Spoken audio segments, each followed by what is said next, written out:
having as much fun as I am on this Brewed Season 9 review, although let's be honest, that's just not possible. Here's more of what we've been up to this season. Cheers. We're at the Ginger Road Brewing Company. Now, some of the names of your beers are kind of take shots at gingers, and it feels weird as a non-ginger. Like, you guys are allowed to do that, right? Yeah, so one of our flagship beers is a West Coast IPA that we call Punch a Ginger.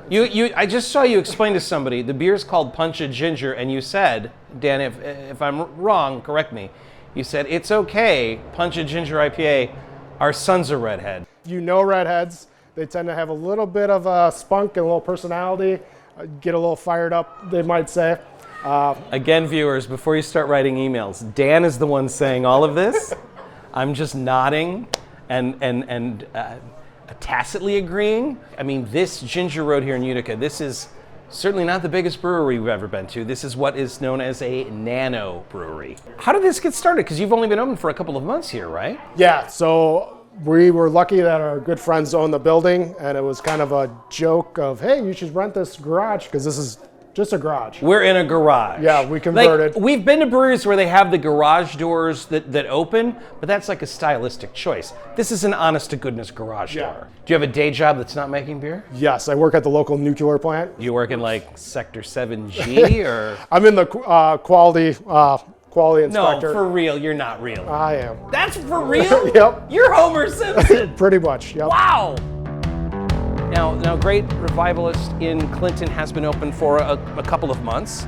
It sure has. How are things going? It's absolutely fantastic. Man, we're so happy, so ecstatic. Clinton's been very welcoming. It's been fantastic. I mean, as far as the restaurant goes, this is an environment unlike anything you're going to see anywhere else. Yeah, it really is. And I go back to that whole texture aspect. I mean, I always say this was on the demolition list. And, you know, it's just so cool to be able to preserve history. Well, like you were showing me in one of the back rooms where you do the brewing, there are stained glass windows. And those windows you discovered are from? The one is original, so 1898. Okay. And then one, they say, is from the church that stood in this area before. And they said that was originated around 1848. Listening to people that come in here and, you know, whether this was their church growing up, whether they were married here growing up, whether they grew up in the town of Clinton and are just coming back. It's neat to hear all the different stories. I mean, you know, again, it's that place to gather. We are at Big Grove in Cedar Rapids. So Big Grove starts in Solon. And then the next thing you know, they open up this massive complex in Iowa City. And Chris, I said, well, that's great for Big Grove. I can't imagine they're getting any bigger than that. And yet, here we are. Des Moines, right? A massive place in Des Moines. And now this brand new, all new construction, right? Correct. Feel a little bit like Darth Vader at the beginning of Jedi, right? Like the Emperor's coming here to make sure things start to work. All of the great beers that we know and love from Big Grove, an Easy Eddie, an Arms Race. Those will always be available here. Yeah, we'll always have Easy Eddie. We'll always have Citrus Surfer. We'll always have Arms Race and 1939 and all the favorites. Right. We'll just have some extra special ones that no one else is going to have. Gosh, it's very smart what you guys are doing, because there's almost like this, I don't know if it's the collector in me, that it's like a Pokemon kind of thing, where it's like you've got to drink them all. Like you have to go to Des Moines to have that Big Grove, and Iowa City has that Big Grove. Does Iowa City make beer that's exclusive to Iowa City? There are some that they'll do there. They've got a small tank. I say small, but it's probably about the same size as what I'm doing here. Yeah. Everything when you talk to Big Grove people, when they use the word small, it doesn't really quite mean what's all small. relative. Yeah, small doesn't mean small here. It's like grande means small. I don't quite understand how that works. There are plans now to do something in Omaha. Yep. I mean, is Big Grove becoming just this massive? Are you too big to Grove? That's what I'm asking. The name of the place is the Busted Cup. Yes. What does that mean?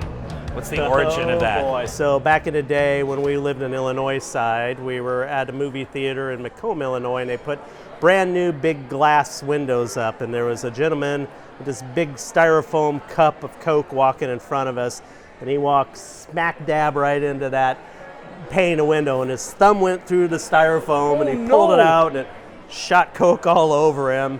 And so from that day forward, it was the Busted Cup. So when we were going and asking for names, we went through how many renditions of names, and nobody could decide, and one of our daughters said the Busted Cup. And Does this guy who went to the movie, did you know this character? No. So there's some guy in Macomb that went to the movies, fell upon some misadventure, and now one of the most premier places in the region is named after him walking into a window. So Thumb Guy, I owe you a drink. Yeah! Put it that way. Well, be careful what you serve it to him in, right? Don't use styrofoam cups. And we'll walk him out. Yeah. Keep an eye on him. I don't want him walking into anything.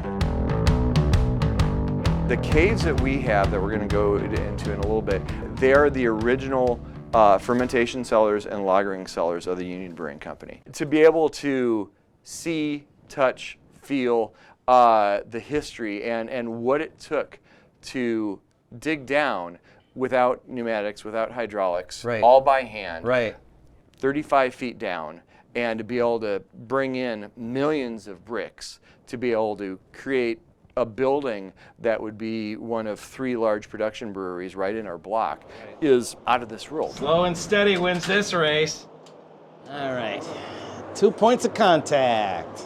So Doug, we are underneath Iowa City. Yes. It was crazy. There was a bust of Shakespeare, and the head came off, and we slid down the beer poles. And I was expecting a costume change, but that didn't happen. Actually, we descended down what's known here in Iowa City as the Ladder of Death. Yes. I'm gonna just a tip.